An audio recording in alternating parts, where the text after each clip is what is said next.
He didn't even look her in the eyes when he ended everything. "I found someone else," he said casually, like she was nothing, like their memories, their promises, their late-night talks were disposable. Maya walked away with shaking legs. Hiding the truth, he didn't care to know. She was pregnant, and she would raise their child alone. 2 years later, fate threw them into the same place again. A crowded airport terminal, a toddler in her arms, and the millionaire CEO, who once replaced her, froze mid-step, realizing the child she carried had his smile. This time, he couldn't walk away. 2 years too late. The airport was loud, chaotic, overflowing with voices, boarding calls, rolling suitcases, and rushing people, but none of it mattered to Maya Ross. All she cared about was keeping her daughter, little Ella.com, as she balanced a diaper bag, her backpack, and the sleepy 2-year-old curled against her shoulder. "Baby, we're almost home," she whispered, kissing Ella's soft curls.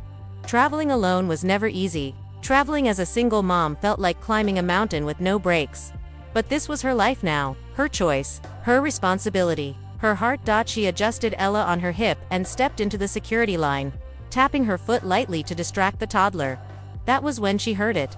A voice she once loved, a voice she prayed she would never hear again. "Maya." Her body went cold.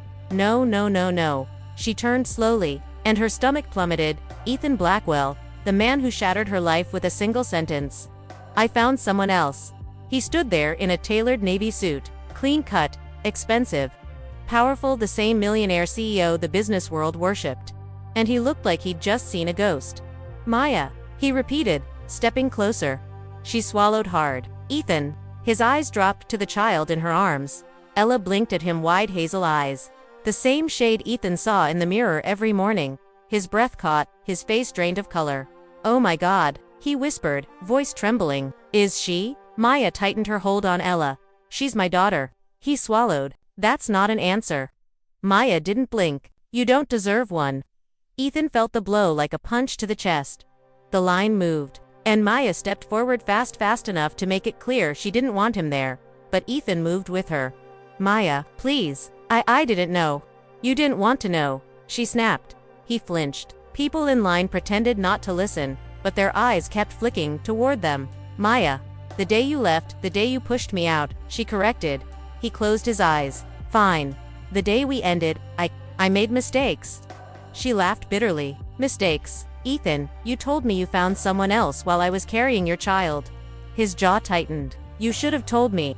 You were busy replacing me," she shot back. Ethan's throat burned. He hadn't forgotten that night. He remembered her trembling voice, her red-rimmed eyes, the crack in her tone when he said the words, "I found someone else." He said it because he panicked, because the relationship suddenly felt too real, too big, too close to what his own mother did to his father, walking away and leaving destruction behind. He ran before he could be abandoned.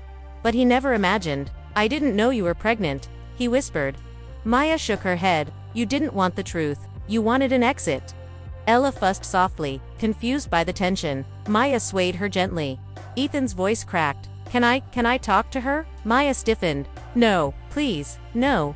Ethan felt his world tilt. He stared at the child, small, warm, innocent, his features written all over her tiny face.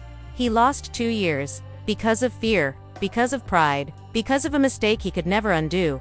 "I want to be in her life," he said quietly. Maya looked at him, then really looked at him.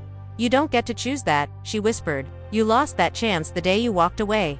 Security announced instructions, and the line shifted again. Ethan stepped closer. "Maya, I'm begging you, let's talk." "Not here. Not in a line, please." She hesitated. Not because she trusted him, not because she wanted him back, but because Ella would one day have questions. And Maya didn't want lies. "There's a cafe after security," she said coldly. 10 minutes. If you're late, we leave." Ethan nodded so fast it almost looked desperate. "I'll be there, I swear." The cafe was warm, quiet, dimly lit, nothing like the storm in Ethan's chest. Maya sat across from him, Ella on her lap, munching crackers like she sensed nothing unusual. Ethan couldn't tear his eyes away. "She looks..." He couldn't finish. "Like you," Maya said bluntly. "Yeah." His voice was barely a whisper. "Exactly like me. It doesn't change anything."